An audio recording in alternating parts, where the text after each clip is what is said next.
본 방송에서 제공하는 투자 정보는 투자 판단에 대한 조언입니다. 방송에서 제공하는 주식의 가치, 가격 상승 및 가격 하락에 대해서는 방송사에서 보장하지 않습니다.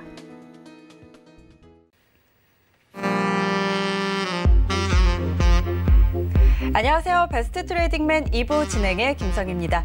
금요일장 양시장 소폭의 강세로 마쳤습니다. 코로나19 확산과 미국과 중국의 마찰 악화 우려에 뚜렷한 방향성은 잡지 못했는데요. 그런데 장 막판에 외국인이 매수로 돌아섰다는 점, 과연 다음 주장 수급을 조금 긍정적으로 볼 수 있을지 지켜봐야 할 것 같습니다. 오늘 이 시간도 저희와 함께 하시면서 한 주 알차게 마무리해 보시기 바랍니다. 참고로 저희 프로그램에서 제공하는 정보는 투자 판단에 대한 조언일 뿐 해당 주식의 가치와 수익률 보장하지 않습니다. 그리고 베스트 트레이딩맨은 자본시장통합법 준수하고 있습니다. 1:1 투자 상담과 유사 수신행위, 무인가 영업행위 등 모든 불법 사항들 엄격하게 금지하고 있다는 점 알려드리도록 하겠습니다. 그럼 금요일의 베스트 트레이딩맨 2부 지금 바로 시작합니다.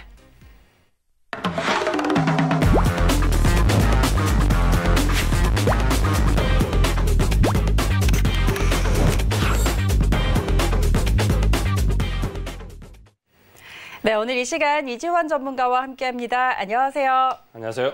네, 반갑습니다. 자, 이제 1부에 이어서 2부에서도 또 1시간 함께 해주고 계시는데 오늘 1시간은 여러분께 강의로 꽉 채워드릴 예정입니다. 이 시간 이후에도 이지환 전문가와 함께 하실 수 있는 방법 있는 거 아시죠? 자주 사용하시는 노란톡 오픈 채팅방입니다. 검색창에 서울경제 이지환이라고 검색하시면 바로 입장하실 수가 있습니다. 지금 바로 입장하셔서 자, 일단 이번 주장은 마무리가 됐지만 다음 주 장에도 이지환 전문가와 함께 하시면서 다양한 전략들, 시장 이야기들 함께 나눠보시면 좋을 것 같습니다.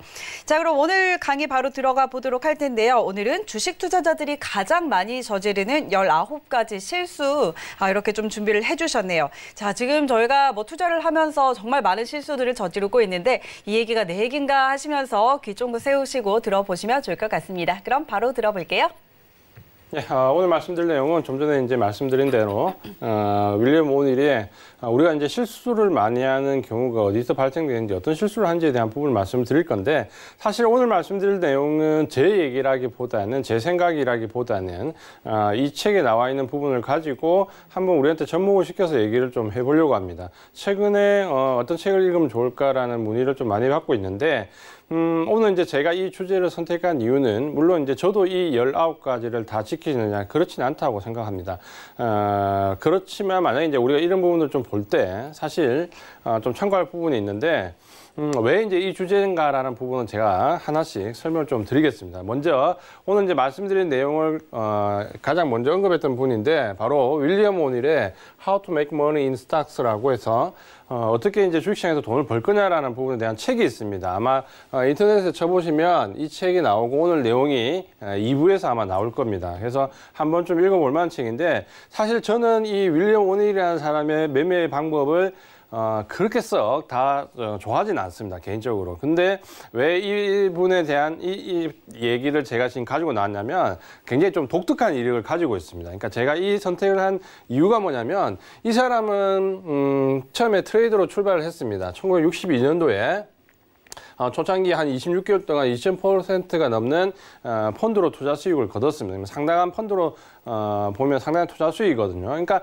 이 사람은 초반부터 확실히 이 투자자로서, 이 트레이더로서 상당한 자질을 좀 보였고 상당히 월가에서 성공한 사람이 좀 속하는 사람입니다. 그래서 뉴욕 증권거래소에서 최연소 회원으로 가입도 됐고요. 이런 이제 독특한 이력이 있는데 근데 이제 이 사람이 좀 더 주목을 해야 되는 이유가 있습니다. 왜냐하면 우리가 보통 트레이더로 성공한 사람은 트레이더로 은퇴를 하고 어떤 투자 자문이나 분석에 대한 대가는 그 분석에 대한 대가로서 은퇴를 하게 되는데 이 사람은 트레이더로도 굉장히 큰 폭의 성공을 거뒀고 이후에 투자자들의 성공한 사람들의 투자 룰을 분석하는데 또 마지막 후반부를 집중을 했던 사람입니다. 그러니까 보통 트레이더로 성공한 사람은 있고 투자 분석으로 성공한 사람이 있는데 트레이더와 투자 분석 두 가지 다 성공한 사람이 별로 없는데 이 사람은 이 두 가지를 다 어느 정도 성취를 했던 사람입니다. 특히 이 사람이 본인이 성공한 이후에 굉장히 어떻게 다른 사람들이 성공을 했을까라는 이 성공한 투자자들을 굉장히 심층적으로 분석을 많이 했던 사람입니다. 그래서 이 사람이 성공했던 방법, 이 사람이 성공했던 멘탈 이런 부분들에 대한 것을 체계적으로 연구를 하고 그걸 모아서 회사를 설립해서 이걸 대중들한테 좀 보급하는 그런 역할을 좀 했던 사람입니다. 그래서 이 사람이 트레이더로서 저는 저하고 성향이 그렇게 맞지는 않지만 이 트레이더와 투자 분석이라는 두 가지의 양쪽에서 다 성공한 몇 안 되는 사람 중에 한 명인데 이 사람이 독특하게 지었던 책에 보면 2부 파트에서 우리가 가장 많이 하는 실수에 대해서 언급을 좀 합니다. 그래서 그 실수를 체계적으로 정리를 한번 해서 이 실수를 극복하기 위해서 어떻게 해야 된다는 부분을 강조를 많이 했던 사람입니다. 그러니까 한 번쯤 우리가 이런 부분들을 볼만하죠.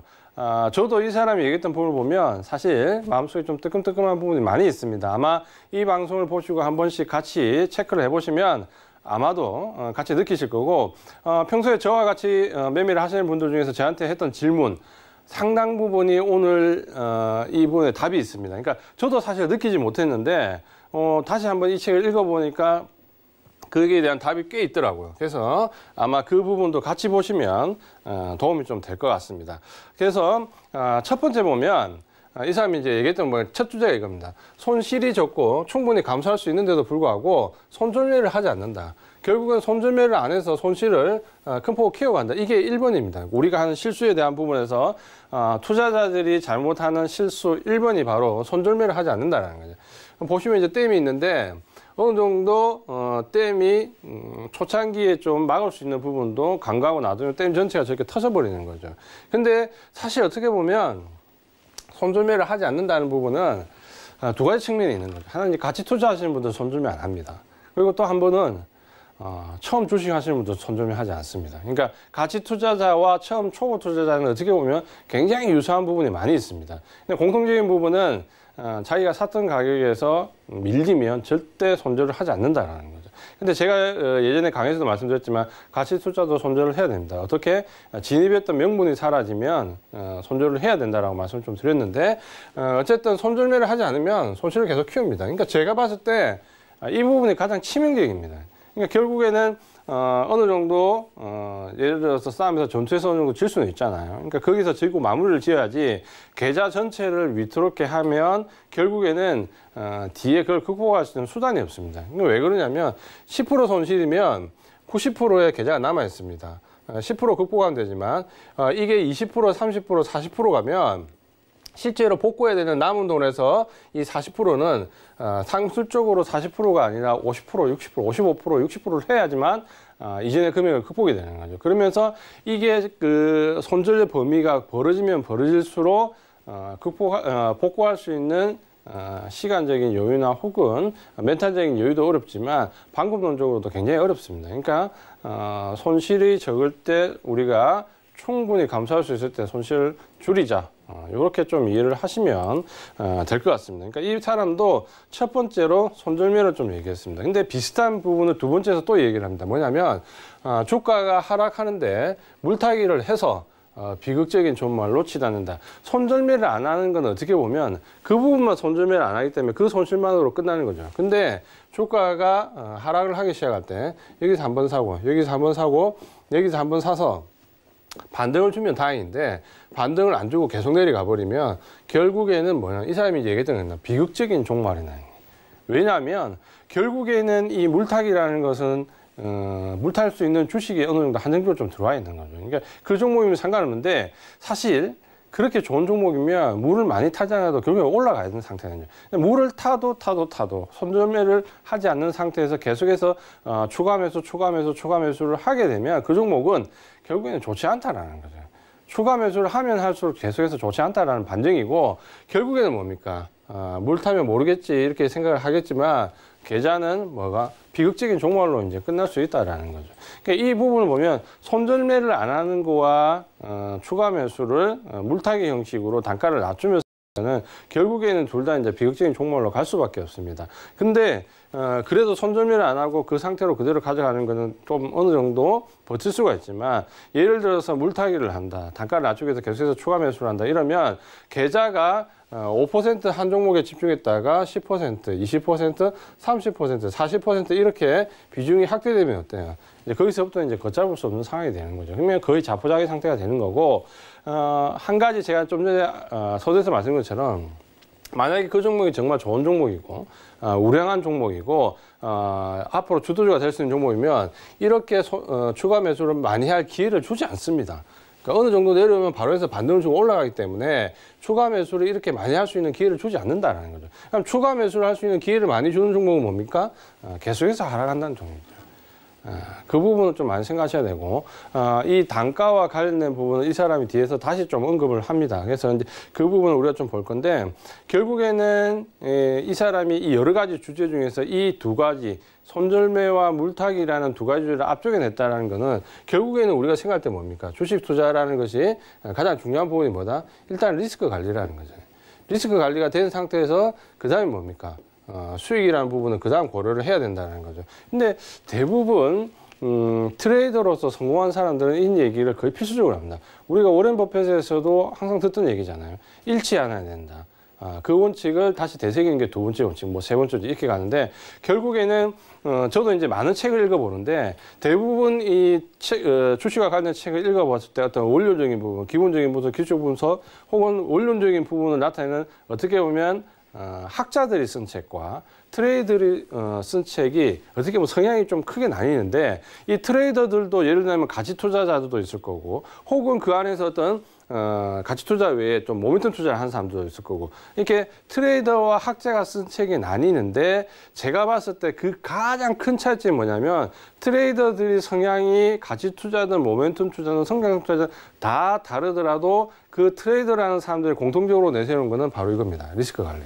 그러니까 학자들은 이 부분을 그렇게 크게 부각시켜서 얘기하지 않습니다. 그러니까 어떤 식의 기술적이나 마인드나 멘탈이나 기분적 분석에 대해서 얘기하지만, 트레이더들이 쓴 책을 보면 공통적으로 하는 얘기는 이 리스크 관리라는 거죠. 그러니까 아마도 직접적인 매매를 하는 사람은, 직접적으로 자기가 거래를 했던 사람은 수익보다는 리스크 관리를 우선시한다는 거예요. 근데 역시 이 사람도 마찬가지인데, 자기가 우리가 저지르기 쉬운 19가지 실수 중에서 첫 번째와 두 번째가 손절매와 물타기라는 걸 보면, 역시 이 사람도 트레이더로서 리스크 관리를 좀 더 중요시 한다는 부분을 우리가 좀 인지할 수 있습니다. 그래서 아마도 책을 좀 많이 읽어보신 분들은 공통적으로 느끼실 겁니다. 그러니까 트레이더들이 적은 책들은 대부분 1장이나 2장 앞에 보면 거의 다 리스크 관리가 우선시 된다. 이 부분을 우리가 좀 한번 생각해 볼 수 있겠습니다. 그 다음 이제 제가 가장 많이 받는 질문 중에 하나입니다. 이 세 번째가 평균 매입 단가를 높이기보다 낮추는 것. 그러니까 낮추면 안 된다는 건데, 평균 매입 단가를 낮추면 뭐가 되냐면, 평균 매입 단가를 여기서 샀는데 낮추면 물타기가 됩니다.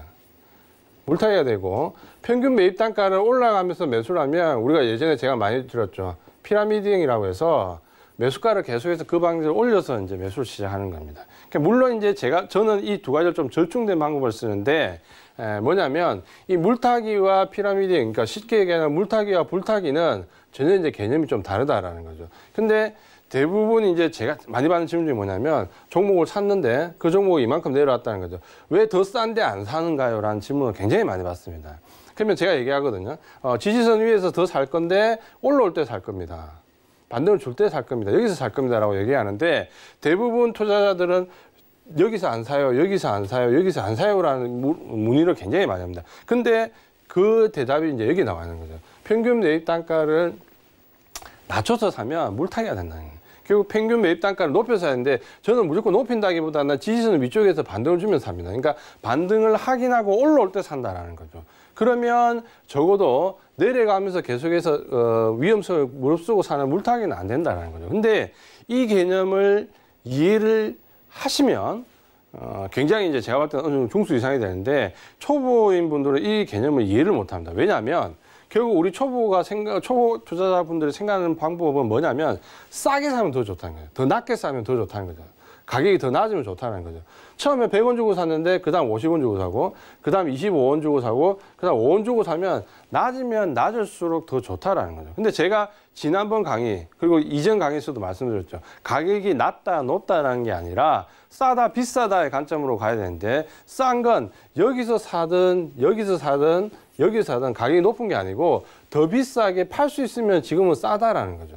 좀 전에 제가 종목 상단에서 말씀드린 것처럼 셀트리온 헬스케어 지금 직전 고점에 지금 거의 붙어 있는데 비싸게 산 거 아닌가요? 여기서 더 비싸게 팔 수 있으면 여기가 비싼 건 아니죠. 근데 거꾸로 얘기해서 만약에 지금 가격이 여기서 내려갔는데 처음에 100원 하던 가격이 지금 10원밖에 안 해요. 굉장히 싼 거 아닙니까? 근데 이 가격이 앞으로 1원으로 떨어지면 이 10원에 산 가격이 앞으로 15원, 20원에 팔 수 없다면 더 비싸게 팔 수 없다면 아무리 100원에서 10원까지 떨어졌다고 해도 이건 싼 게 아니죠. 그냥 가격이 낮은 거죠. 결국 우리가 이 주가에서 일반 공산품과의 차이를 좀 느끼려면 공산품은 가격이 낮다 높다라는 관점을 줄 수 있지만 주가에서는 싸다와 비싸다의 관점으로 가야 되고 싸다라는 거는 더 비싸게 팔 수 있을 때 싼 거지 가격이 낮다고 해서 싸다라는 건 아니다라는 거죠. 그래서 저는 이제 이렇게 얘기를 했는데 이 사람도 보면 그 말을 이렇게 표현을 한 것 같습니다. 평균 매입 단가를 높이기보다 낮추면서 사면 결국 물타기다. 결국 이 사람의 논리도 보면 세 번째도 역시 리스크 관리 측면에서 좀 더 강화하자라는 부분이 좀 들어와 있다는 거죠. 결국 두 번째 주제도 그렇지만 이 세 번째 주제도 결국에는 보면 뭐다? 물타기를 하면 안 된다라는 거죠.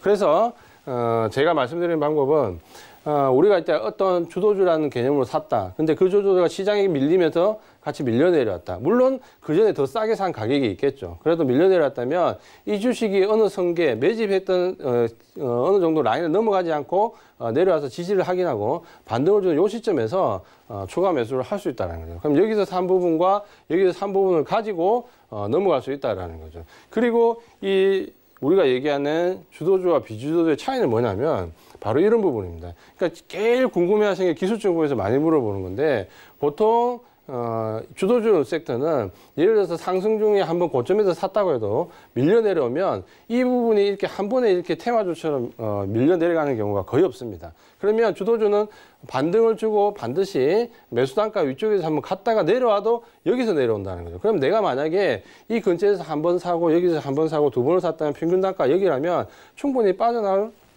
충분히 매도할 수 있는 여지가 있다라는 거죠. 그러니까 이런 주식이 보통의 일반적인 주식의 흐름이지 테마주나 급등주처럼 한 번 고점에서 물리면 그대로 저점으로 내려가는 주식은 굉장히 위험하다라는 거죠. 그러니까 이 부분을 우리가 한 번 더 좀 생각할 필요가 있습니다. 그래서 평균 매입 단가를 높이기보다 낮추는 것 안 된다. 최소한 이 부분에 대한 기본적인 구도는 이해를 하고 어느 정도 여유를 주는 게 좋습니다. 그러니까 이 부분이 좀 충분히 좀 답이 좀 됐으면 좋겠습니다. 그 다음 걸 볼까요? 고가 주식을 소량 매수하기보다는 저가 주식을 대량 매수하는 거예요. 그러니까 쉽게 이제 이렇게 좀 복잡하게 얘기를 했는데 고가 주식을 소량 매수하기보다 저가 주식을 많이 산다. 쉽게 얘기하면 뭡니까? 이런 표현을 좀 쓰면 안 되지만 저가주를 사면 안 된다는 부분이고 이거를 우리가 속칭 뭐 여러 가지 테마주라든지 급등주라든지 혹은 이걸 조금 다르게 얘기하면 뭡니까? 동전주 이렇게 표현을 많이 하죠. 동전주 이렇게 저가주고 조금 더 이제 비수적인 표현도 많이 하긴 하지만 이런 동전주를 사면 안 된다라는 건데 결국에는 이것도 뭡니까? 우리가 하는 실수 중에 하나가 이제 리스크가 라는 거죠. 제가 좀 느낀 게 뭐냐면 제가 방송이나 혹은 다른 곳에서 종목을 이렇게 추천하면 그 따라오는 팔로우되는 퍼센테이지가 있습니다. 예를 든다면 제가 어떤 주식 A라는 주식을 추천했는데 실제로 그 주식을 산 사람이 50%밖에 안 된다. 그리고 제가 B라는 주식을 추천했는데 이 주식은 실제로 샀던 팔로우되는 사람이 80% 정도가 따라왔다는 이 차이가 가장 뭘까요? 가장 큰 차이가 어떻게 날까요? 가격입니다. 제가 10,000원짜리 종목을 추천하면 거의 80%를 삽니다. 제가 100,000원짜리 종목을 추천하면 한 50%밖에 안 삽니다. 저도 알거든요. 그래서 가급적이면 저도 10만 원 고가 안 되는 종목에서 어느 정도 안정성 있는 종목을 말씀드리려고 하는데 대부분 보면 10만 원짜리 종목은 한 50% 정도가 추천을 하면 사고 10,000원짜리 종목은 80% 사고 10,000원 이하 종목은 더 많이 삽니다. 그러니까 그 말이 뭐냐면 여기서 이제 우리가 항상 제가 느끼는 건데 제가 주가가 좀 전에 말씀드린 것처럼 싸다와 비싸다의 관계에서 아무리 그 종목이 10만 원이라도 셀트리온 헬스케어 10만 원이라도 내가 15만 원에 팔 수 있으면 10만 원은 싼 겁니다. 그렇죠?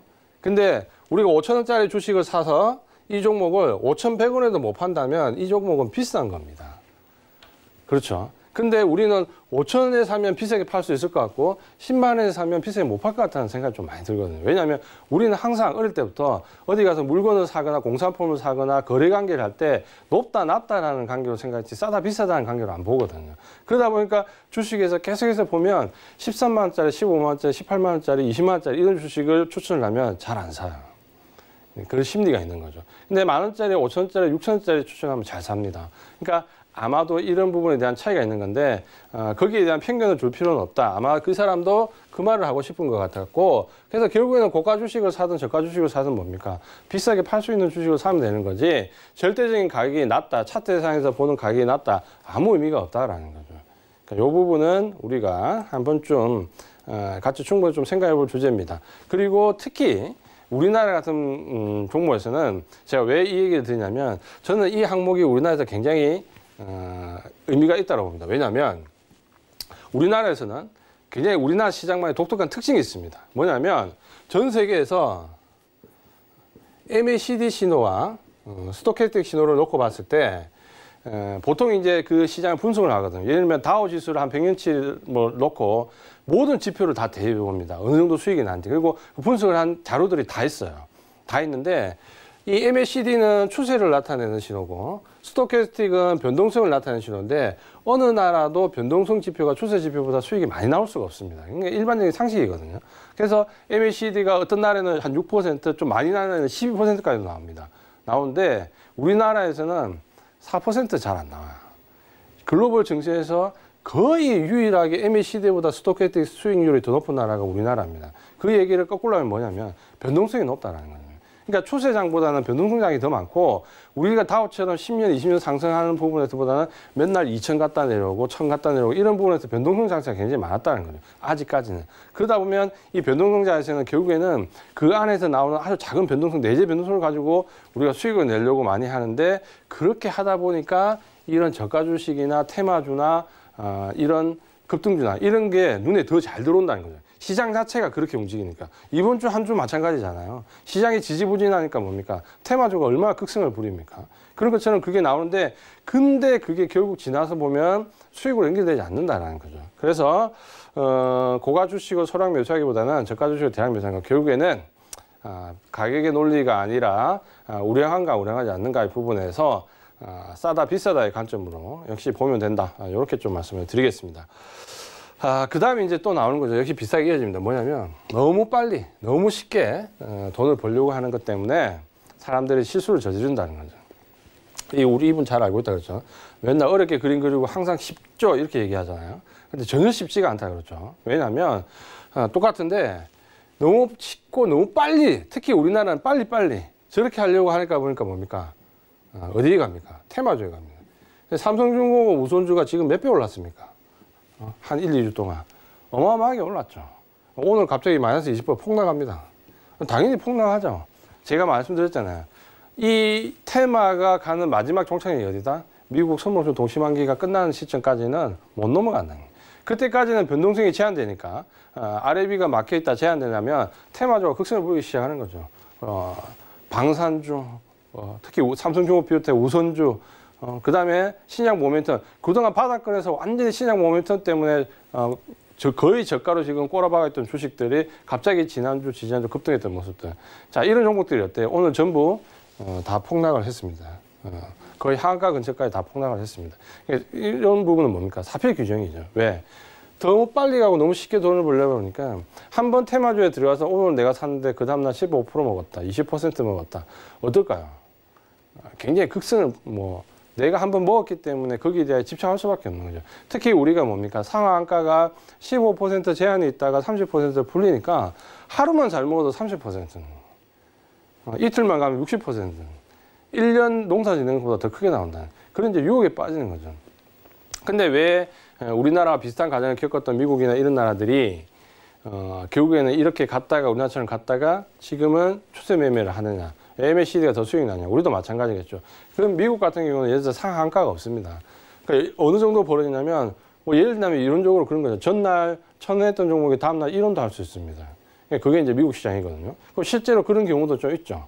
그런 경우도 있는데 그럼에도 불구하고 그런 나라에서 그렇게 테마주나 이렇게 극성을 부리지 않습니다. 그러니까 우리나라 죄송합니다. 특유의 너무 빨리 너무 쉽게 저는 특히 너무 쉽게보다 우리나라에서는 너무 빨리 돈을 벌려고 하다 보니까 자꾸 이런 데 집착을 할 수밖에 없다라는 거죠. 근데 쉽게 벌려고 하진 않죠. 왜냐하면 테마주도 굉장히 어렵습니다. 그 테마가 나올 시기, 테마의 생성 시기, 발달 시기, 쇠퇴하는 시기 다 분석을 해야 되고 언제부터 진입해서 어디서 청산까지 봐야 때문에 쉽다라고 보지는 않지만 너무 빨리 돈을 벌려고 하면 주식시장에서 굉장히 어렵습니다. 그래서 제가 항상 말씀드리잖아요. 주식시장은 여유 있는 돈이 급한 돈을 잡아먹는 곳이다라는 말을 제가 계속해서 말씀드리는데 지나고 나서 이제 저도 그렇게 많이 느끼는 거죠. 느긋하게 어떤 자기만의 툴을 가지고 여유 있게 가는 사람이 결국에는 10년, 20년 지나보면 그런 사람은 우리가 생각하기 힘든 어마어마한 부를 만들고 정말 매매 잘하고 어떻게 이걸 세밀하게 분석할까 싶은 승률이 정말 높은데 그런 사람들은 한 5, 6년 지나면 거의 시장에 남아있지 않습니다. 제 경험상. 그래서 너무 빨리 너무 쉽게 돈을 벌려고 하는 것 때문에 주식 선정을 잘 못하고 있다. 이렇게 이해를 좀 하시면 될 것 같습니다. 그 다음 요거는 이제 우리가 뭐 너무나 잘 알고 있는 거죠. 주변의 말이나 루머에 소개돼서 주식을 매수하는 거. 사실 이제 이 부분이 대부분이잖아요. 솔깃해서. 뭐냐면 대부분 제가 종목 상담하다 보다 저도 궁금하거든요. 그러니까 제가 이 종목 어떻게 매수하셨어요? 물어볼 때는 일반인들이 좀 접근하기 어려운 주식을 많이 물어봅니다. 그러니까 이런 대중적으로 우리가 알고 있는 인지도가 있는 종목이 아닌데 어떻게 이 종목을 알았을까라고 이제 물어보면 대부분 이제 방송, 주변의 지인 이런 걸 듣고 이제 솔깃해서 매수하잖아요. 근데 그럴 때 보면 뭡니까? 그 종목이 어떤 회사인지, 뭐 하는 종목인지, 돈을 벌고 있는지, 돈을 지금 못 벌고 있는지 전혀 모르잖아요. 왜? 그 지인이 사라고 했기 때문에 사는 거잖아요. 그러면 그 원칙에 따라서 그것도 하나의 원칙을 만들 수 있겠죠. 저 친구가 소개시켜주면 정말 그 주식 괜찮은 수익이 많이 났으면 원칙을 이렇게 세우면 됩니다. 그 친구가 사라고 할 때 사고 그 친구 팔라 할 때 팔아야 됩니다. 근데 우리는 이제 이렇게 하죠. 그 친구가 사라고 할 때 잘 삽니다. 근데 그 친구가 팔라고 하면 안 팔죠. 수익이 나면 파는데 손실이 나면 안 판다 그랬죠. 좀 전에 우리가 본 것처럼 손절 안 한다 그랬죠. 누가 사라고 했던 어떤 원칙에 의해서 사라고 했던 누가 사라고 했던 일단 나는 본전이 나면 안 판다는 거죠. 본전 심리가 딱 가지고 있잖아요. 그러니까 뭡니까? 방송을 보면서 아마 많은 시청자분들이 생각할 겁니다. 저 왜 저렇게 답답하게 주식하실까? 라고 생각하지만 어떻게 보면 약간의 방식은 차이있지만 결국 우리도 지인이 소개했거나 야 우리 회사가 이런데 혹은 방송에서 누가 소개했거나 그런데 소개돼서 주식을 매수하면 책임은 본인이 져야 된다는 거죠. 본인이 져야 되고 그걸 만약에 원칙을 세운다면 그 사람이 사라고 했던 그러면 그 사람이 팔라고 하면 그대로 파셔야 된다는 거죠. 이렇게 잘 안 한다 그렇죠. 그러다 보니까 뭡니까? 그런 종목들이 이 사람이 살아서 한 종목, 이 방송에서 살아서 한 종목, 저 방송에서 살아 한 종목 다 모으면 뭡니까? 종목이 뭐 10개, 20개, 30개 이렇게 되는 거죠. 그러면서 이제 어떻게 하나요? 라는 전체적인 이제 어려움이 오는 거잖아요. 그래서 결국에는 솔깃해서 주식을 살 정도면 주식을 안 하는 게 낫다는 거죠. 그렇죠. 주식은 그래도 자기 본인만의 어느 정도 주식에 대한 어느 정도 룰이 있고 그 룰 안에서 이제 많은 종목을 받아들여 가지고 한번 필터링하는 걸러내는 능력이 필요하다 그렇죠. 이런 필터링 능력이 없는 상태에서 주식을 마구잡이로 매수하면 안 된다는 거죠. 제가 예전에 한 4, 5년 전에 한번 주식 종목 상담을 했는데 160개인가 들고 있는 분을 한번 상담한 적이 있습니다. 종목을 실제로 168개인가 종목을 가지고 계신 분을 본 적이 있어요. 그래서 이분은 기본 하루에 상한가가 매일 한 개씩 납니다. 기본 한 개 한가가 기본적으로 한가가 납니다. 진짜입니다.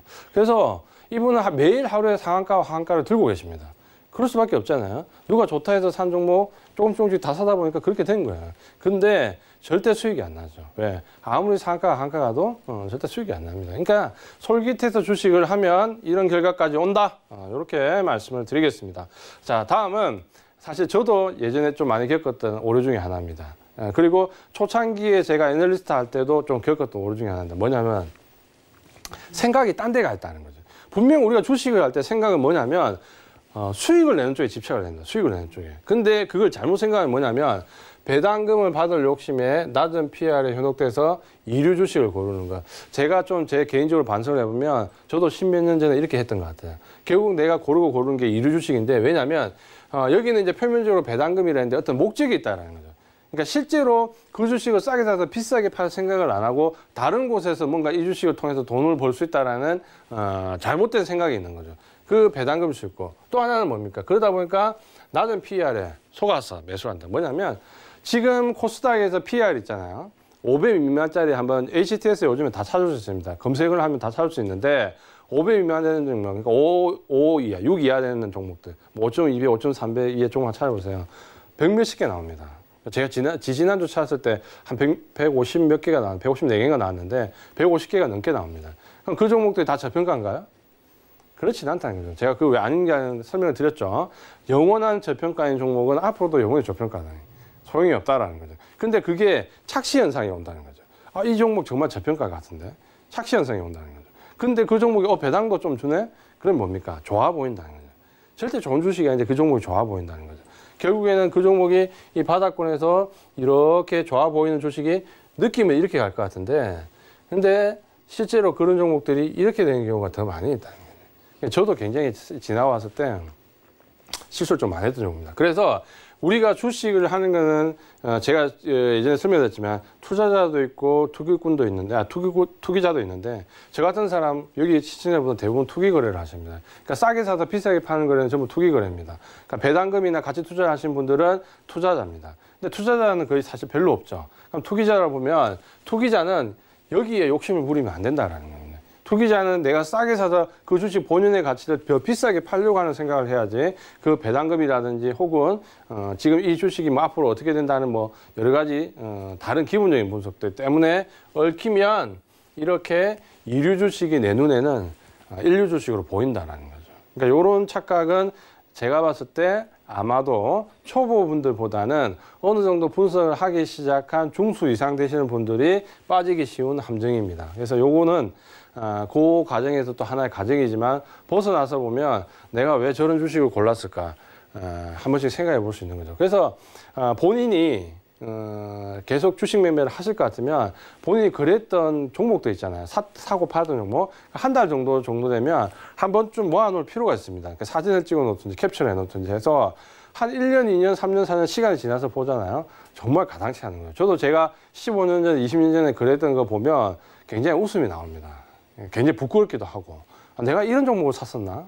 라고 싶은 그런 게 있는 거죠. 그 당시에는 좋아 보였던. 그래서 이런 착시 현상을 꼭 우리는 구분을 해야 되고, 특히 주식을 어느 정도 하셨는데 5년, 6년, 10년 정도 지나셨는데 제자리에서 맴돌고 계시는 분들은 혹시 이런 함정에 빠져 있는 건 아닌지 한번 좀 생각을 해볼 필요가 있다. 이렇게 말씀을 드리겠습니다. 그 다음 이제 초보들이 이제 많이 하는 실수 또 나오는 거죠. 뭐냐면 본인만의 룰이 없어요. 룰이 없거나 룰이 매일 바뀌거나, 특히 이제 초보 같은 분들은 처음 시작하시는 분들은 룰이 없고, 그 다음에 이제 어느 정도 시작하신 분들은 그 룰이 매일 바뀌는 거죠. 매주 바뀌는 거죠. 수익과 손실에 따라서. 그렇게 하다가 주식을 즉흥적으로 고른다는 거죠. 그러면 어떻게 됩니까? 주관이 없는 주식은 안 된다는 거예요. 그래서 제가 항상 그 말씀을 드리잖아요. 어떤 주식을 고를 때 뭐라고 말씀드립니까? 근본이 있는 주식을 사야 된다는 말씀을 드리는데, 이 근본이 있다 없다의 기준은 누가 정합니까? 내가 정하는 거죠. 본인이 정하는 거잖아요. 그러면 적어도 본인이 그런 부분을 정하지 않으면은 어떻게 됩니까? 막 사는 거죠. 막 사는 거.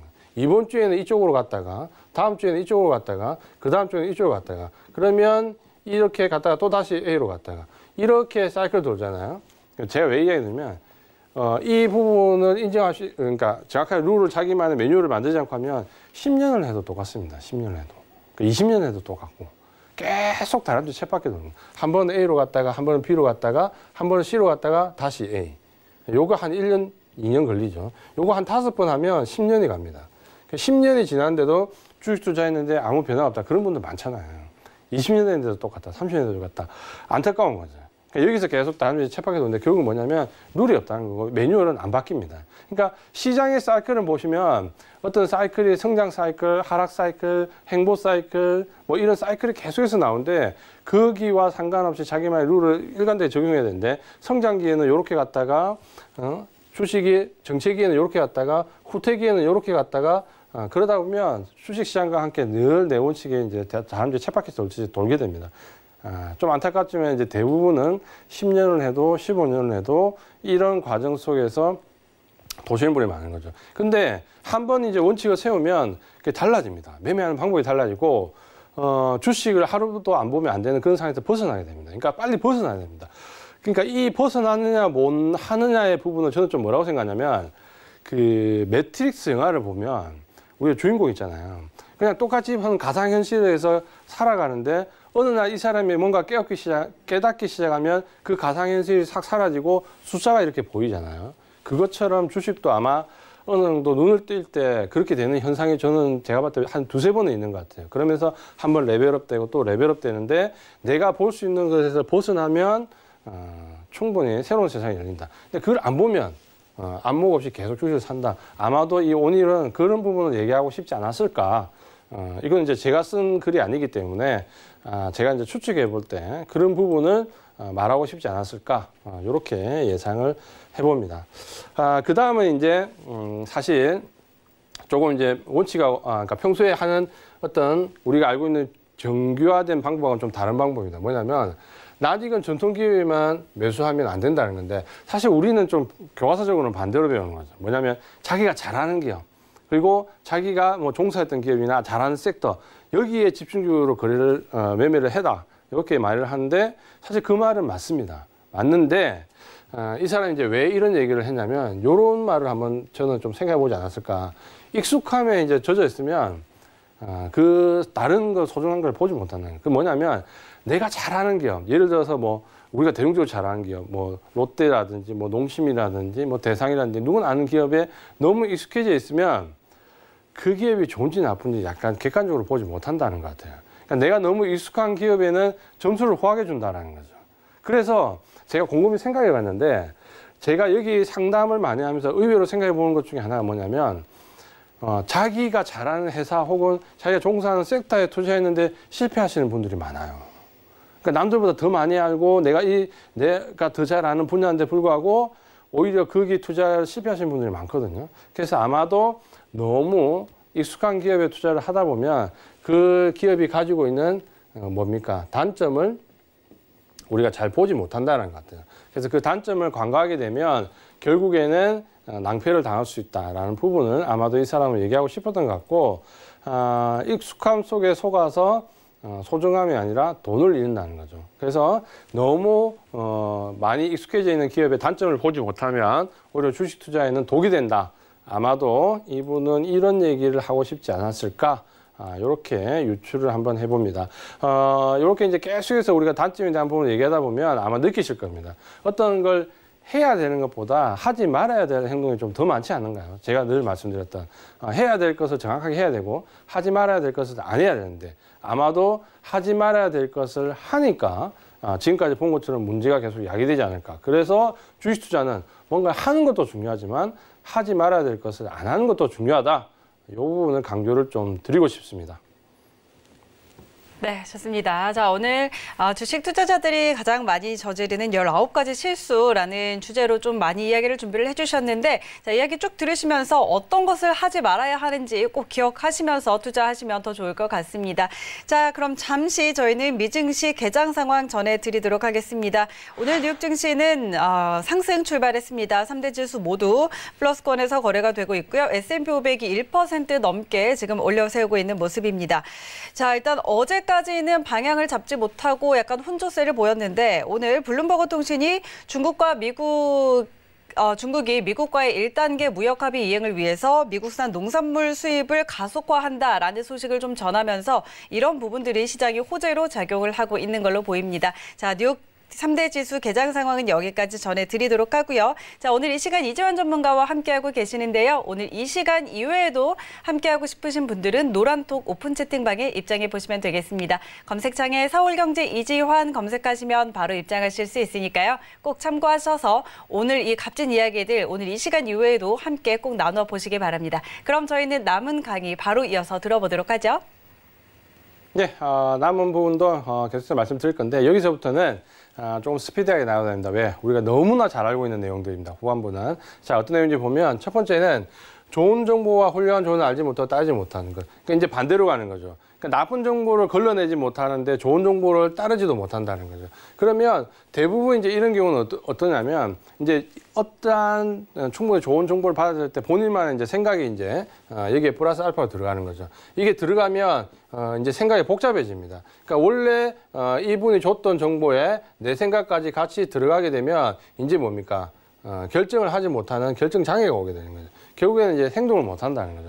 그러니까 대부분 뭐냐면 제가 좀 느낀 것 중에 하나가 방송에서 대부분 전문가들도 마찬가지지만 어떤 적어도 이 상황에 대해서 분석할 사람이 나와서 지금은 이런 상황입니다라고 해도 따라가지 못하는 이유 중에 하나가 보통은 이제 자기만의 본인 생각이 들어가기 때문이죠. 그러면서 그게 필터링이 되면 되는데 이게 섞이면서 결정 장애를 유발한다는 거죠. 그래서 저 정보가 한번 좀 들어서 좋을 만한 정보다 하고 좋은 애다라고 생각되면 일단은 거기에 한번 따라가 보는 것도 나쁘지 않다라는 거죠. 근데 단 따라가는 대상이 뭡니까? 객관적으로 어느 정도 검증이 될 수 있는 정보, 될 수 있는 의견, 여기에 따라가면 된다라는 거죠. 요거는 뭐 상식적인 얘기라서 누구나 다 알고 있다. 이렇게 좀 보시면 될 것 같고요. 두 번째는 이제 이런 겁니다. 뭐냐면 주가 차트를 활용하지 않고 신고가 주식을 두려워하는 거. 이 뭐냐면 기본적인 마인드에 제한이 있다라는 겁니다. 그러니까 저도 시스템을 돌려서 종목을 선정을 하는데 어떨 때는 최근에 지금 장을 보면 거의 다 고점권에서 신호가 많이 나옵니다. 근데 이걸 내가 고점권에 나오라고 설정했냐? 전혀 아니죠. 어때? 시장이 하락할 때는 거의 다 저점권에서 신호가 나옵니다. 바닥에서 반등을 줄 때 신호가 나옵니다. 시장이 지금처럼 고점을 계속 행보해서 나갈 때는 올라갈 때는 고점권을 넘어가면서 나옵니다. 왜? 결국에는 신고가 종목이 더 많이 가버리니까. 당장에 한번 눌려진다 하더라도. 근데 시장이 어려울 때는 저점권에 있는 종목이 더 안정적으로 잘 갈 수 있겠죠. 결국에는 그 판단은 뭐냐면 시장이 하는 거지 무조건 신고가 주식 고가라고 해서 두려워하면 아마도 제가 봤을 때 올해 수익 내기 힘듭니다. 이 부분을 두려워한다면.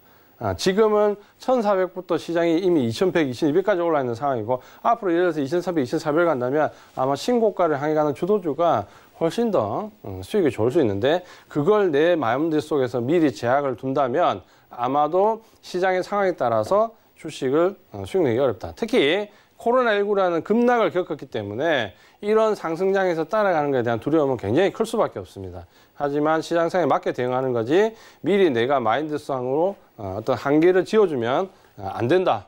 이렇게 이해를 좀 하시면 될 것 같습니다. 그 다음에 떨어지는 주식을 계속 보여. 상승 주식은 금방. 요거는 이제 우리가 너무나 잘 알고 있는 거죠. 보통 이제 우리가 살 때 그렇죠. 떨어질 때는 물타기도 하고 계속해서 추가 매수하면서 버팁니다. 그러니까 떨어질 때는 우리나라가 굉장히 보유를 잘하는 거죠. 근데 상승하는 주식은 금방 매도하는 거죠. 저는 만에 하나 그러니까 이런 경우로 심리적인 부분으로 우리가 시장을 좀 해석한다면 이런 부분을 좀 강조를 드리고 싶어요. 뭐냐면 왜 지금 시장이 갑자기 지난번 또 조정을 많이 받을까요? 딱 이 시점에. 물론 이제 미국의 여러 가지 선물옵션 만기 영향, 지수 결제 때문에 지금 눌러야 되는 여러 가지 요인이 있지만 우리 시장 내부적으로 보면 지금 정도가 딱 우리가 코로나19 때 개인들이 매수했던 대부분의 종목들이 거의 다 본전이거든요. 그러니까 굉장히 마음고생 많이 하고 졸였다가 지금 이제 본전에서 살짝 본전 왔거나 본전이 살짝 위거나 이런 정도거든요. 근데 대부분은 이런 정도에서 조정을 가장 많이 줍니다. 왜? 여기서 좀 시장을 잘 흔들면 물량을 대부분이나 기관이나 외국인한테 다 넘기거든요. 항상 제가 봤을 때는 올해만 그런 게 아니고 조정이 깊었다가 상승으로 전환될 때는 거의 해마다 비슷한 것 같아요. 우리가 개인들이 샀던 본전 근처에서 물량을 대부분 넘기게 된다는 거죠. 그래서 떨어지는 주식은 금방 차라리 파는 게 맞고 올라가는 주식은 파는 게 아니고 최대한 버텨야 되는 거죠. 근데 이거를 저도 납득시키는 게 쉽지 않다라는 것을 많이 느낍니다. 그래서 반대 개념으로 손절할 때와 이익은 손익비가 정말 중요하다는 얘기를 제가 드렸습니다. 손실은 적게 익절은 길게 가져가면 승률이 30%라도 이 주식시장에서는 이긴다. 제가 말씀드렸죠. 그 부분은 아마도 오늘은 얘기를 하고 싶었던 부분이 아닐까 이렇게 생각을 해봅니다. 그 다음은 뭐 아주 평이한 얘기인데요. 세금과 수수료를 너무 걱정하는 거. 자, 이 부분은 뭐냐면 우리나라 같은 경우는 사실 굉장히 세금이 쌉니다. 그러니까 싸다는 부분은 뭐냐면 세금이 싸다기보다는 수수료가 쌉니다. 그러니까 세금은 거의 다 비슷한데 우리는 HTS를 활용하고 우리가 직접 주문을 넣고 이러면서 굉장히 싼데 사실 다른 나라는 예를 들어서 인터넷 환경이라든지 HTS 환경이 우리나라만큼 좋은 데는 별로 없습니다. 그러다 보니까 전화 주문을 해야 되고 직접 뭐 주문을 해야 되고 이런 부분이기 때문에 수수료가 굉장히 많이 나옵니다. 그러다 보니까 사람들이 이런 부분 때문에 매매를 좀 적게 하려고 하고 이런 부분들이 좀 있기 때문에 뭐 장점일 수도 있지만 어쨌든 이런 부분 걱정이 커지면은 정상적인 매매가 어렵다. 아마도 이건 우리나라 상황은 아닌데 아마 미국의 상황을 놓고 오늘이 얘기한 게 아닐까 이렇게 생각합니다.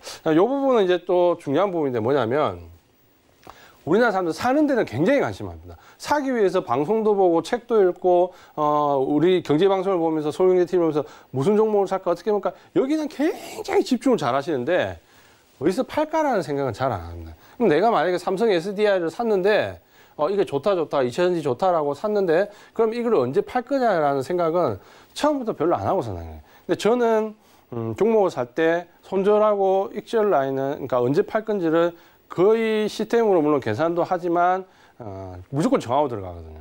그게 단기 가격이든 중기 가격이든 물론 공개하지 않는 장기 가격도 있습니다. 그러니까 거기까지 끌고 가라고 하기는 너무 어려움이 있을 거니까 그걸 좀 중간에 막지만 어쨌든 단기, 중기, 장기 어느 정도 계획된 매매로 가려면 매도로 생각하고 들어가야 됩니다.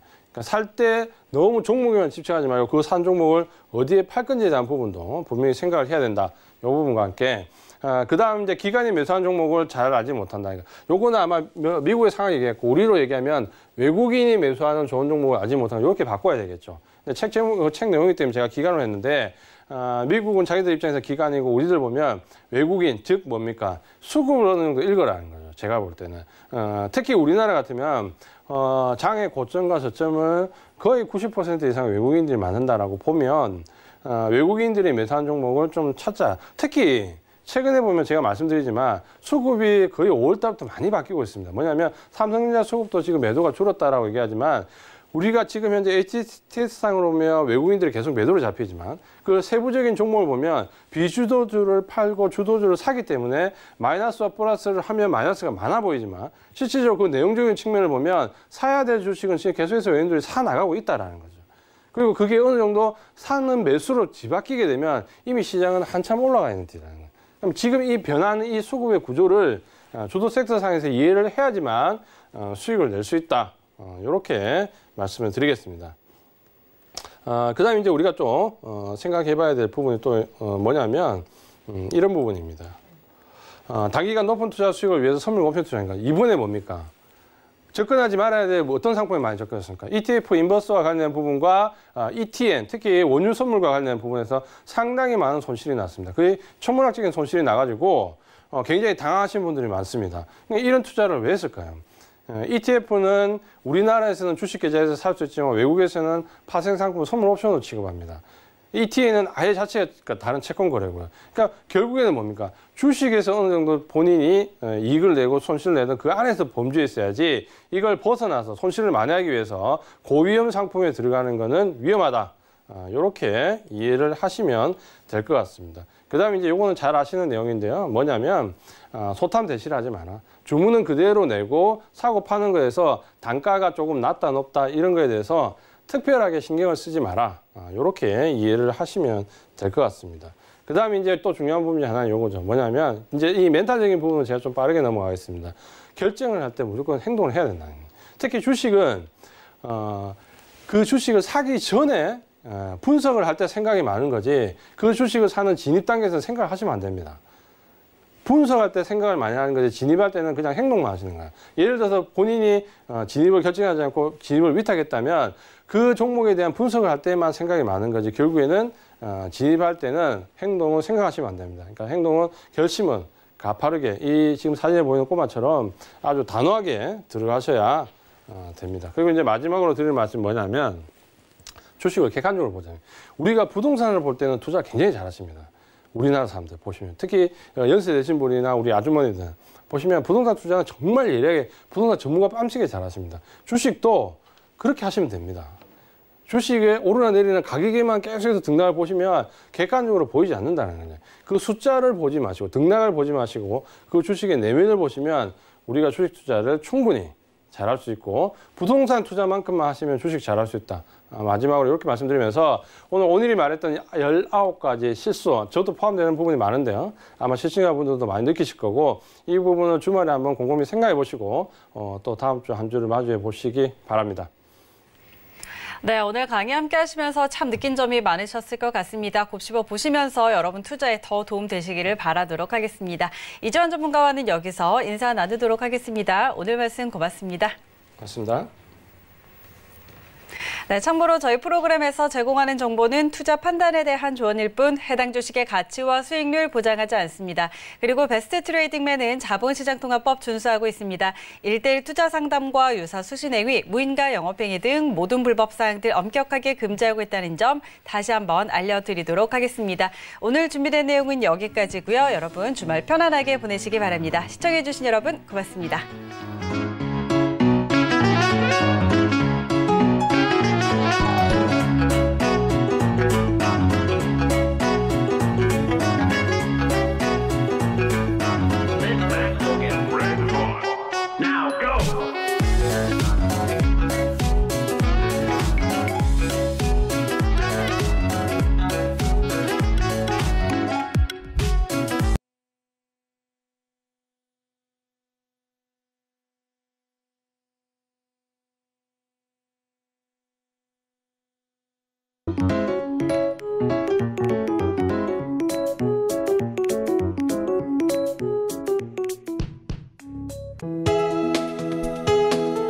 본 방송에서 제공하는 투자 정보는 투자 판단에 대한 조언입니다.